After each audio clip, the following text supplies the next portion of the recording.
Hello food lovers, welcome to our channel. నేను మీ రాణి ఎర్రంశెట్టి. ఈరోజు recipe వచ్చేసి కొత్తిమీర చికెన్ అండి. ఇది చాలా చాలా బాగుంటుందండి. గారెల్లోకి, చపాతీలోకి, రైస్లోకి, అలాగే పూరీలోకి చాలా చాలా బాగుంటుంది. మీరు కూడా ఖచ్చితంగా వీడియోని ఎక్కడ స్కిప్ చేయకుండా చూడండి. ఫ్రెండ్స్, మనలో చాలామంది నాన్ వెజ్ లవర్స్ ఉంటూ ఉంటారు కదా. వారు ఎక్కువగా సండే వచ్చిందంటే ఇలా చికెన్ని రకరకాలుగా ట్రై చేస్తూ తింటూ ఉంటాం కదా.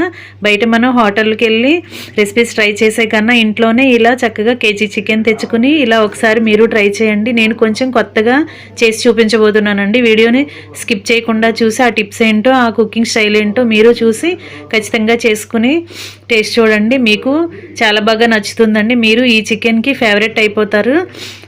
ఫ్రెండ్స్, నా ఛానల్ని కనుక మీరు ఫస్ట్ టైం చూస్తున్నట్లయితే ఫోటో పక్కనే రెడ్ కలర్ ఆప్షన్ టచ్ చేసి ఏఎల్ఎల్ ఆల్ అని బెల్ ఐకాన్ని యాక్టివేట్ చేసి నా ఛానల్ని సబ్స్క్రైబ్ చేసుకోండి. నేను కుక్ చేసి వీడియో పెట్టిన వెంటనే మీ ఫోన్కి నోటిఫికేషన్ వస్తుంది. ఇది కొంచెం డిఫరెంట్ అండి, కొత్త స్టైల్ అండి. ఇది చాలా చాలా బాగుంటుంది. కొత్తిమీర చికెన్. దీనికి కావాల్సిన చూసుకోండి. ముందు ప్రాసెస్ స్టార్ట్ చేద్దాం. ఒక మిక్సింగ్ బౌల్ తీసుకొని 1 కేజీ చికెన్ని వాటర్తో చక్కగా కడుక్కుని వేసుకోండి. టేస్ట్కి సరిపడా సాల్ట్ వేసుకోండి. 1 టీ స్పూన్ మాత్రం వేసుకోండి. తర్వాత చాలకపోతే వేసుకుందాం. 2 టీ స్పూన్లు కారం వేసుకోవాలి. 1/2 టీ స్పూన్ చికెన్ మసాలా వేసుకోవాలి. చికెన్ పౌడర్ని, మసాలా పౌడర్ని వేసుకోవాలి. అలాగే అల్లం వెల్లుల్లి పేస్ట్ అండి, ఇది 2 టేబుల్ స్పూన్లు. దానిలోనే కొంచెం గసగసాలు, జీలకర్ర కూడా వేసి గ్రైండ్ చేశాను. అవి 2 టేబుల్ స్పూన్లు వేసుకోండి. 4 టీ స్పూన్లు పెరుగు వేసుకోండి. అలా కలుపుకుని మ్యారినేట్ చేసుకుని ఉంచుకుందామండి. మనం ఎక్కువసేపు దీన్ని మ్యారినేట్ చేయాల్సిన అవసరం లేదండి. మనం కుక్ చేయడానికి ప్రాసెస్ చూసుకునే లోపు ఆనియన్స్ అవి కట్ చేసుకుని అలా చేసుకునే లోపు నానితే చాలు. ఎక్కువసేపు మనం ఫ్రిడ్జ్లో పెట్టి మ్యారినేట్ చేయాల్సిన అవసరం అస్సలు లేదండి.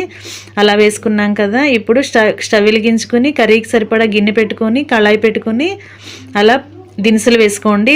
2 ఇలాచి, 2 లవంగాలు, 2 దాల్చిన చెక్క ముక్కలు, అలాగే 1 అనాస పువ్వు, 2 మరాఠీ మొగ్గలు ఉంటాయి కదా అవి, 1 అర టీ స్పూన్ షాజీరా, 1 టీ స్పూన్ సోపు మాత్రం కంపల్సరీ వేసుకోండి, అసలు స్కిప్ చేయొద్దు. 2 బిర్యానీ ఆకులు కూడా వేసుకోండి. అలా మొత్తం ఫ్రై అయిన తర్వాత 2 ఆనియన్స్ని సన్నగా నిలువుగా కట్ చేసుకుని అవి కూడా వేసుకుని 1 కప్పు కొత్తిమీర అండి, బాగా వాటర్లో కడుక్కుని ఇసుక లేకుండా నీట్గా ఫ్రెష్గా చేసుకుని కొత్తిమీర వేసుకోండి. 1 కప్పు నిండా వేసుకోండి. కొన్ని పుదీనా ఆకులు వేసుకోండి. అలా వేసుకుని అవి కూడా ఆనియన్లో బాగా కలిసే వరకు ఫ్రై చేసుకోండి. అవన్నీ ఫ్రై కలర్ మారిన తర్వాత కొత్తిమీర మంచి టేస్ట్ వస్తుందండి ఆయిల్లో ఫ్రై అయిన తర్వాత. అలా మంచి స్మెల్ వచ్చినప్పుడు తీసుకుని మిక్సీ జార్లో వేసుకుని గ్రైండ్ చేసుకోవాలి. అదే కళాయిలో 2 గరిటెల ఆయిల్ పోసుకుని 1 కప్ ఆనియన్స్, 2 పచ్చిమిర్చి కూడా కట్ చేసుకుని వేసుకోండి. ఆనియన్స్ బాగా ఫ్రై అవ్వాలి, ఆయిల్లో చక్కగా ఫ్రై అవ్వాలి. స్టవ్ మాత్రం సిమ్లో పెట్టుకోండి. ఎక్కువగా మాడనివ్వకుండా స్లోగా దగ్గరే ఉండి చక్కగా కుక్ చేసుకోండి. అలా ఫ్రై అవుతున్నప్పుడు మనం గ్రైండ్ చేసి పెట్టుకున్న మసాలా పేస్ట్ ఉంది కదా, కొత్తిమీర పేస్ట్ ఉంది కదా, అది కూడా డైరెక్ట్గా అలా ఆనియన్లో వేసేసుకుని ఆయిల్లో బాగా ఫ్రై చేసుకోండి. పచ్చివాసన పోయే వరకు చక్కగా ఫ్రై చేసుకోవాలి. ఫ్రెండ్స్, నా వీడియో కనుక ఫస్ట్ టైం చూస్తున్నట్లయితే ఖచ్చితంగా సబ్స్క్రైబ్ చేసుకుని నాకు సపోర్ట్ చేయండి. అలాగే పక్కన ఉన్న బెల్ ఐకాన్ని యాక్టివేట్ చేసి సపోర్ట్ చేయండి. అలాగే మీకు వీడియో నచ్చినట్లయితే ఫ్రెండ్స్కి, ఫ్యామిలీ మెంబర్స్కి షేర్ చేయండి. అలా మసాలా పేస్ట్ బాగా ఫ్రై అయిన తర్వాత ఆయిల్ సపరేట్ అవుతుందండి. అప్పుడు మనం 1 టీ స్పూన్ సాల్ట్ వేసుకోవాలి. అలాగే 1/2 టీ స్పూన్ పసుపు వేసుకోవాలి. మనం ఆల్రెడీ మ్యారినేట్ చేసిన చికెన్లో సాల్ట్ వేసాం కదా, అందుకే ఎక్కువ వేయొద్దండి, చాలా తక్కువ వేసుకోండి. ఆనియన్స్కి మాత్రమే వేసుకోండి. అలా ఫ్రై అయిన తర్వాత మనం మ్యారినేట్ చేసి పెట్టుకున్న చికెన్ కూడా ఆయిల్లో వేసుకుని ఆ మసాలా పేస్ట్ మొత్తం చికెన్కి పట్టే వరకు బాగా కలుపుకోవాలండి.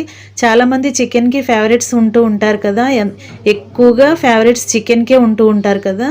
అలాంటి వారికి ఇది ఖచ్చితంగా నచ్చుతుందండి. ఈ వీడియో మీరు కూడా కొత్తగా చేసి మీ ఇంట్లో ఫ్యామిలీ మెంబర్స్కి పెట్టారంటే చాలా చాలా మెచ్చుకుంటారండి. అలా మ్యారినేట్ చేసుకున్న చికెన్ని డైరెక్ట్గా వేసేసాం కదా, కొంచెం సేపు మూత పెట్టుకుని ఉంచుకుందాం. ఒక 5 మినిట్స్ తర్వాత మూత తీసామంటే చికెన్లోంచి వాటర్ వచ్చి చక్కగా అలా సూప్గా కలుస్తుంది, కనిపిస్తుంది కదా, గ్రేవీ చక్కగా కనిపిస్తుంది కదా. మనం ఏమి వాటర్ యూజ్ చేయకుండానే కర్రీ అలా ఉడుకుతున్నట్లు మనకి అనిపిస్తుంది కదా. అలా ఉడుకుతున్నప్పుడు మూత తీసుకుని కొంచెం సేపు 5 మినిట్స్కి ఒకసారి అలా చూసుకుంటూ కలుపుకుంటూ ఉండండి. కొంచెం ఓర్పుగా చేసుకోండి. స్టవ్ వెలిగించి కర్రీ స్టవ్ మీద పెట్టి అలా వేరే పనులు చూసుకున్నామంటే అడుగు మాడి కళాయిలో కూర మాడిపోయి చేదొచ్చేస్తుందండి. టేస్ట్ అసలు మొత్తం పోతుంది. అందుకే మీరు దగ్గరే ఉండి చేసుకోండి. చాలా సింపుల్ అండ్ ఈజీ రెసిపీ అండి. చక్కగా కుక్ అయిపోతుంది, చాలా ఫాస్ట్గా ఉడికిపోతుందండి, ఎక్కువ టైం పట్టదు. అలాగే ఎక్కువ వాటర్ పోయకూడదండి. అసలు దీనిలో చికెన్లో వచ్చిన వాటరే సరిపోతాయి.